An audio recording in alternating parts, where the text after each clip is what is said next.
Bismillahirrahmanirrahim.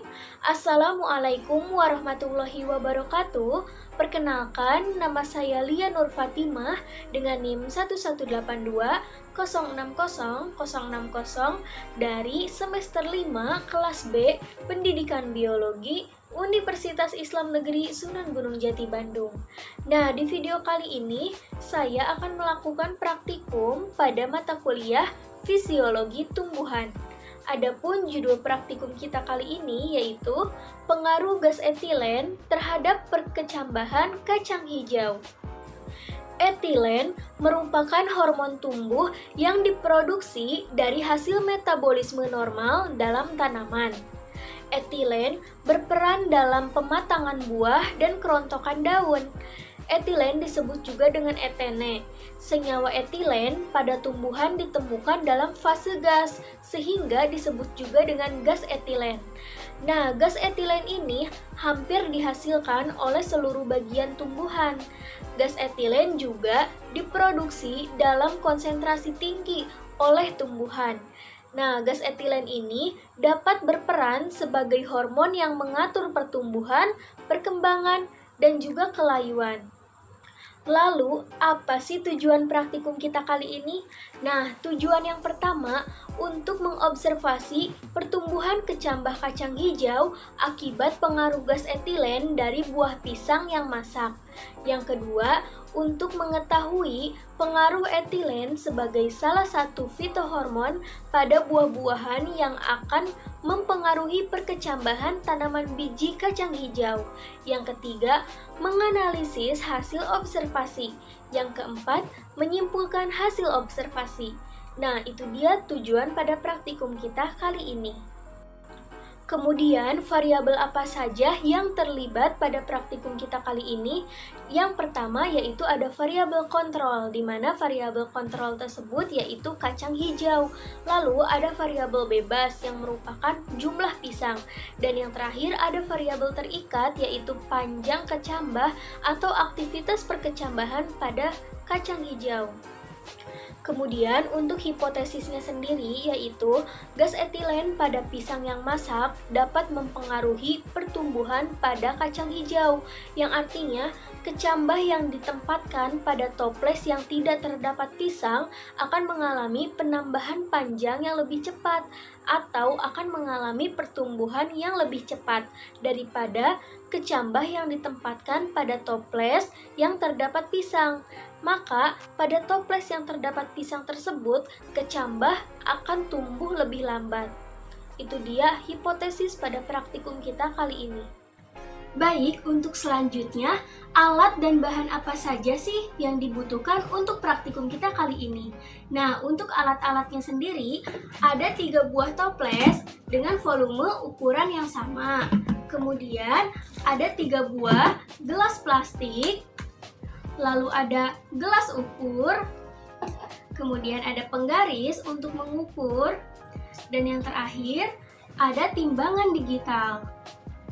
Untuk bahan-bahannya sendiri, ada 4 buah pisang yang sudah masak, lalu ada biji kacang hijau yang nanti kita hanya membutuhkan 15 biji saja, lalu ada kapas, kemudian ada air secukupnya, dan yang terakhir yaitu label untuk menandai toples. Nah, itu dia alat dan bahan yang dibutuhkan untuk praktikum kita kali ini. Lalu, untuk selanjutnya, seperti apa sih langkah pengerjaan pada praktikum kali ini? Langsung saja kita lakukan langkah kerjanya. Langkah pertama, siapkan biji kacang hijau sebanyak 15 biji, kemudian masukkan ke dalam gelas kecil. Setelah itu, kita rendam dengan menggunakan air selama 1 jam.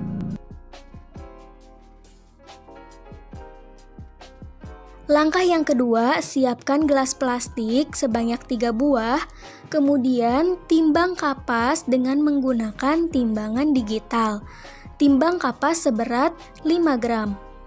Kemudian, kapas yang telah ditimbang kita rendam dengan menggunakan air sebanyak 100 ml. Pastikan kita basahi semua kapas yang akan dimasukkan ke dalam gelas plastik. Jika kapas sudah dibasahi dengan air, kita masukkan kapas ke dalam gelas plastik. Pastikan ketiga gelas plastik tersebut diisi dengan kapas dengan berat yang sama. Langkah yang ketiga, biji kacang hijau yang telah direndam selama 1 jam, kita keluarkan dan kita letakkan di atas kapas yang sudah dibasahi. Masing-masing gelas plastik diisi dengan 5 biji kacang hijau. Langkah keempat, gelas plastik yang sudah diisi kacang hijau masukkan ke dalam toples. Kita buat dengan 3 perlakuan, yaitu diisi dengan pisang masak sebanyak 1 buah, diisi dengan pisang masak sebanyak 3 buah, dan toples yang tidak diisi dengan pisang masak. Setelah biji kacang hijau dimasukkan ke dalam toples dengan 3 perlakuan, tutup toples secara rapat. Langkah kelima, amati bagaimana keadaan awal dan biarkan selama 5 hari. Langkah yang keenam, setelah didiamkan selama 5 hari, biji kacang hijau akan mengalami perkecambahan. Lalu kita keluarkan kecambah biji kacang hijau tersebut. Kemudian kita ukur dengan menggunakan penggaris. Ukurlah panjang akar dan panjang batang pada kecambah tersebut, lalu kita catat hasilnya. Baik, untuk selanjutnya yaitu hasil pengamatan dan pembahasan. Nah, di sini sudah ada tabel hasil pengamatan di mana berisi tentang pengukuran panjang batang dan panjang akar pada kecambah. Nah, pada toples yang pertama yaitu toples A dengan perlakuan tanpa pisang, di mana rata-rata panjang batang di hari kelima yaitu 20,6 cm, sedangkan rata-rata panjang akarnya di hari kelima yaitu 3,1 cm. Untuk toples yang kedua yaitu toples B dengan perlakuan berisi pisang 1 buah, rata-rata panjang batangnya di hari kelima yaitu 3,1 cm, sedangkan rata-rata panjang akarnya di hari kelima yaitu 1,5 cm. Dan untuk toples yang terakhir yaitu toples C yang berisi pisang 2 buah, rata-rata panjang batangnya di hari kelima yaitu 2,1 cm, sedangkan rata-rata panjang akarnya di hari kelima yaitu 1,1 cm. Nah, berdasarkan hasil pengamatan yang sudah dilakukan, bisa diketahui bahwa toples A dengan perlakuan tanpa pisang merupakan toples dengan kecambah yang mengalami pertambahan panjang akar dan batang yang paling signifikan dibandingkan dengan toples lainnya. Dibuktikan dengan dari hari ke hari, pertambahan atau pertumbuhan akar dan batangnya yang paling cepat. Nah, dan ini dia hasil dokumentasi dari kecambah atau aktivitas perkecambahan pada biji kacang hijau yang diletakkan pada toples yang berbeda-beda perlakuannya dari hari ke-0 sampai hari ke-5. Di sini ada yang diberi perlakuan tanpa pisang, lalu dengan pisang 1 buah dan juga dengan pisang 3 buah, dan bisa dilihat perbedaan pertumbuhannya.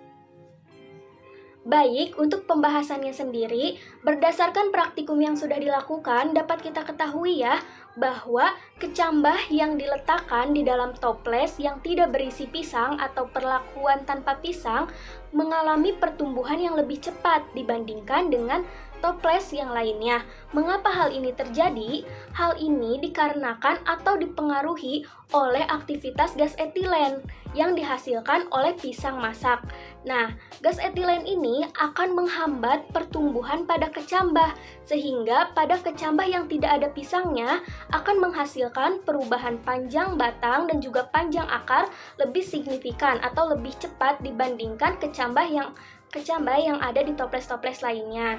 Nah, karena seperti yang kita ketahui, gas etilen ini adalah hormon alami yang pengaruhnya cukup penting gitu terhadap pelayuan dan pemasakan suatu buah, sehingga sangat menghambat dalam pertumbuhan kecambah.